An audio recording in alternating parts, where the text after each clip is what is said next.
Hi, and thanks for tuning in to Human Powered. I'm Jessica Becker, Director of Communications at Wisconsin Humanities, a statewide nonprofit that strengthens the roots of community life through educational and cultural programs that inspire civic participation and individual imagination.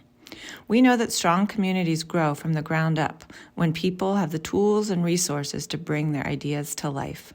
Whether preserving local history, starting conversations about important issues, or creating new traditions. Here at Wisconsin Humanities, we work to bring neighbors together to build a stronger, more connected place for all of us to live. For 10 years, our digital storytelling project called Love Wisconsin has been capturing the heart and soul of our state, one story at a time. As we celebrate this milestone anniversary, we are reconnecting with some of the more than 300 people who generously shared their story with us over the years. These are our neighbors, our fellow Wisconsinites, and we're resharing some of the most popular stories from around the state on our socials and website. And coming right up, you'll hear our Love Wisconsin producer, Jen Rubin, talk with Scott Schultz, whose Love Wisconsin story is a fan favorite. Scott calls himself a farm kid and an old jock. He shares about why he joined the Marines and his life since.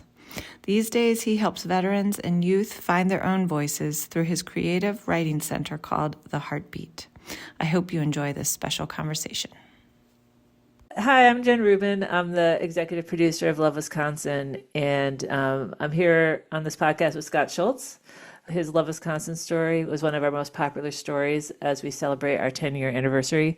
I'm bringing him on the podcast. We're going to listen. He has read some of his story that we're going to get to listen to, and then we're just going to talk with him about his story. So thanks for joining us, Scott. Well, thanks for having me, Jen. It's pretty exciting. 10 years. 10 years, yeah.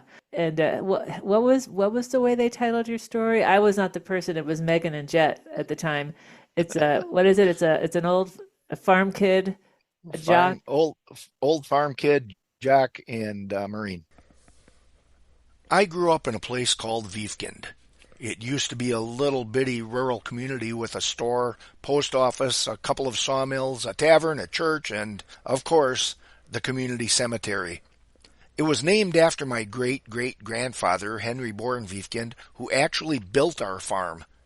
The home farm went through 6 generations before it got sold out of the family. We were the classic Wisconsin dairy farmers. Growing up, my favorite chore was going to the pasture to get the cows. I got more inspiration for writing later in life from those experiences of having soaking wet jeans up to my thighs on a June morning chasing the cows someplace. But I admit that I never really cared to milk cows. When I was a teenager, my oldest brother owned another dairy farm about 6 miles from us. I would go over there to help, and there was one time when we got in at probably 10:30 at night from the field, and we were dusty and filthy. I was in the bathroom washing the dust off myself, and something struck me. I looked out at my sister-in-law, who was making supper for us, and I said, "You know what? This isn't going to be for me." So I didn't farm. In high school, I went out for 4 sports: football, wrestling, cross country, and track and field. I probably worked harder in the weight room for those sports than I ever would have milking cows. When I was a senior, I scheduled all my classes so I had the whole afternoon in study halls. I thought I would sign out of study hall to go and work out, lift, whatever, and then the last hour I would take a nap or get ready for practice or a game. One day I was sitting in a study hall when the journalism teacher, Marveline Butterbrot, came stomping across the floor. I was half asleep somewhere in the back of the room, and she came down the aisle and literally grabbed me by my cauliflower ear, pulled me out of my desk, and said, "You're not wasting your whole day here. You're going to come to my journalism class and write." So I did. Because Love Wisconsin is not an audio storytelling project, it's something you read. Thank you for reading chunks of your story so we can hear it here. What I really like about that part that you just read, other than your sort of, way with words, is this idea that adults who are not related to us, who don't necessarily have a big stake in our lives, can make such a huge difference. And so that teacher that basically pulled you out of were you cutting class at the time? It pulled you out and said, no, you actually you can do Yeah. more than this. So talk I talk a little bit about that. I wasn't really cutting class, but I was a senior and I had my whole afternoon mapped out with study halls, so I didn't have to do a whole lot of schoolwork. I'd do my work one period, I figured, and the next period I'd sign out, go down to the weight room and work out, and maybe the last period of the day go in the shower rooms, towel room, and take a nap on the towels or get ready for a practice, whatever, or a game, or whatever. But she saw through that and she came into the study hall, large study hall where there are probably 110 students in our small school. That's just about the entire student population there now. But she came stomping across that hardwood floor with her hard heels, and Marveline Butterbrot was her name, and she literally grabbed me by the ear and pulled me up and said, "You're not going to waste your entire afternoon in this study hall. You're coming to my journalism class to write." And of course, being sort of a class clown as it was, everybody got a good laugh out of that. And I wound up in her journalism class where they set it up for one of the most interesting things ever. They set me up with a weekly column in the local weekly newspaper, a sports column called Scoring with Scott. And I just had a blast writing about it and about sports in the region. And I was still participating in those sports. And I was impressed by how the written word got people's attention. I had coaches yell things to me on the sidelines, opposing coaches during football games about what I had written the week before. Um, or I might be warming up and I would hear the other team members holler, "There he is," and come up to me later and talk about what I had written. But for a young guy, that was a life changing time for me. Otherwise, who knows? I probably would have just gone to school and played football. I decided to enter the journalism field. Well, since you sort of brought up the impact of the written word, I'm gonna just cue up and have us listen to sort of how you describe after getting out of the military, the different places you were a journalist for. So we're gonna listen to that for a second. After I was discharged from active duty, I moved back home. In fact, I found a place right at Wiefkind. I pulled out all the stops and called a lot of people in the newspaper business in the region. At the Marshfield News Herald paper, I built myself an ag journalism niche. I was the regional slash state desk slash farm reporter. That's what probably put me on top of the pile to even get that job because I was a farm kid from right down the road. When I talk with school groups and they ask, "What are the interesting things about journalism? Who have you gotten to interview?" Well, gosh, in the Marine Corps and the world of journalism, you rub shoulders with governors, vice presidents, and all kinds of neat folks. But it's the people of the land, the regular people, who matter the most to me. It's who I am. It's my roots. It's the land. It's the soil. And it's the people of the soil. So one of the things that Love Wisconsin did a couple years ago is we did a series on folks who were local journalists. This idea that it's harder and Mm-hmm. harder to get local news written by someone local, right? That isn't where sort of our newspaper industry is at the moment. And so we featured Right. someone from Eau Claire, someone from Milwaukee, someone from the Driftless region, someone from, I think, Crandon up north, and someone from Edgerton. As someone who was a small town journalist, could you just talk to us a little bit about what that experience was like? Well, the experiences were incredible. One of the things after so many years of journalism that kind of always impressed me were the people and the people of the local communities and of the soil. Um, I speaking with student groups over the years, youth all over the place, or even adults for that matter. They ask, you know, who have you met? Who have you seen? Well, Yes, I've met presidents, I've met governors, I've whatever, and celebrities, but it's always the most important thing for me to go back to the local people in those local communities and pay attention to what's going on there. Uh, Weekly newspaper wise, I was always impressed at how that's really the history of a local community. And the same is true for that matter for the dailies in communities all across the countryside. But there's also that First Amendment role, and that's something that's really slipped away from us, and we've really lost a lot in the world of newspapers and all media for that matter, uh, electronic media included. That we've lost the watchdog. We've lost the fifth estate, the fourth estate, rather, fifth estate. The fourth estate has kind of slipped through our fingers. And I don't know that journalists ever had the real respect that I thought they deserved, but um,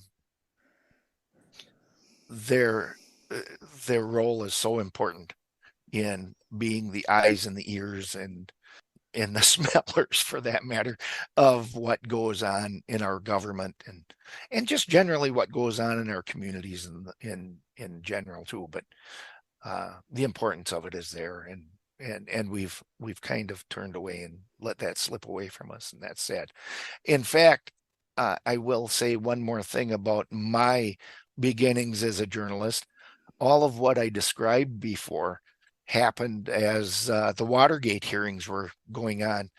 And one of the things that I was most impressed with was, uh, Woodward and Bernstein and all the president's men and that kind of stuff.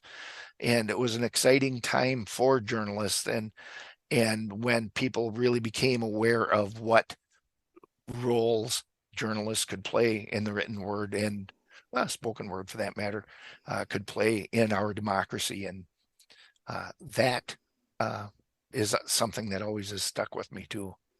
In fact, speaking of all the president's men, I grew a mustache one time thinking I could make myself look like Robert Redford from All the President's Men. So How'd that turn out for you? it didn't turn out well. It didn't turn out well. I was told by my spouse, cut the mustache. Yeah. Yeah. Yeah. It's pretty hard to carry off just a mustache, without the beard. Oh, I So, had the hair at the time too. So okay. red hair. Yeah. Oh, Yeah. you used to have red hair. Yeah, I did. I did. Okay. That was a long time ago. Yeah. I think since Yeah. I've met you, that has not been evident. So, Yeah. That's right. one of the things that comes up in your story, and also is something that you and I are starting to do some work together on, is the bringing your writing expertise and storytelling to like a group of folks that are near and dear to your heart, which is veterans, and how much that can help Mhm. people sort of understand their story and come to terms with where they are now in their life or whatever. So, do you just want to talk a little bit about the heartbeat writing and what you try to do with that? Yeah, the heartbeat is, I think, that is told in the original story.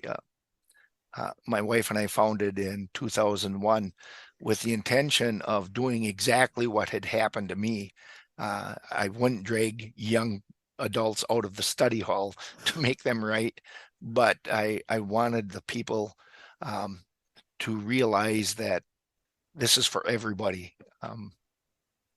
It's me being as the lead in suggests, me being a farm kid and a jock and a marine doesn't necessarily translate to a guy who might sit and write poetry, but it does, and or a journalist, but it does.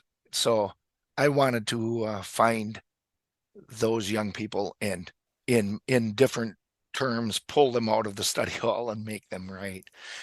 That was an aim when we founded the Heartbeat Center for Writing Literacy in the Arts, and it just evolved. I found us doing projects for people of all ages, and then started doing them for veterans, and we started a project within the Heartbeat Center called Veterans Expressing Themselves. Vets, pretty witty, huh? I thought it was kind of witty. But the Vets project, we used writing and all arts to do awareness programs for veterans. And during that, Middle East wars were going on throughout that, and we realized the need for healing using storytelling and writing for people to find some peace in their life. And, I had that personal need as a veteran, and realized what those words spoken and written for me have done. And I want to introduce that to as many veterans as possible, and give them the chance to find some healing and peace. And by the way, it's not just veterans, it's veterans and their family, because through this we discovered that family members are the first line of defense for things like depression and PTSD, anxiety, whatever it might be. And they deal with their own issues because of veterans that are in their circles and families and such. I know Scott and I were experimenting, and we're going to do a storytelling workshop at High Ground, which is the Veterans Memorial Park. And how do you pronounce it? Is it Neilsville? Neilsville, yep. Neilsville, on March 15th. And then in the afternoon, anyone who wants to tell their story, Scott's going to host that. And if it goes well, we might take the show on the road. So if anyone's hearing this and is interested in having people come and help you figure out how to tell the story you want to tell, get in touch with us at Wisconsin Humanities. This is our first experiment with trying to do a little podcast conversation related to the 10-year anniversary of Love Wisconsin. So thanks for being the guinea pig here, Scott. I love being the guinea pig, and I so love this project, the Love Wisconsin project. It's everything. It wrapped into what I was trying to do in a lot of different ways, and I just love this project.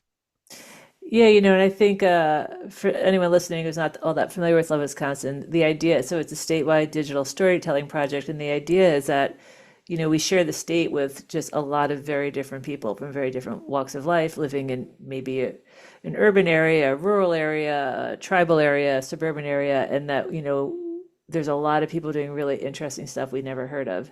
And there's people living lives that we're not familiar with. And so it benefits all of us to have a chance to meet these folks and, hear about their lives in a well-crafted story. Right. Knowing your neighbor is so darn important. Yep. All right. Well, thanks a lot, Scott. Thank you. And I'll see you at the High Ground. You will. Thanks, Jen. Thanks for listening to Human Powered from Wisconsin Humanities. And if you enjoyed this conversation, please consider sharing it with anyone else you know who's feeling like they want to connect more with their neighbors here in Wisconsin.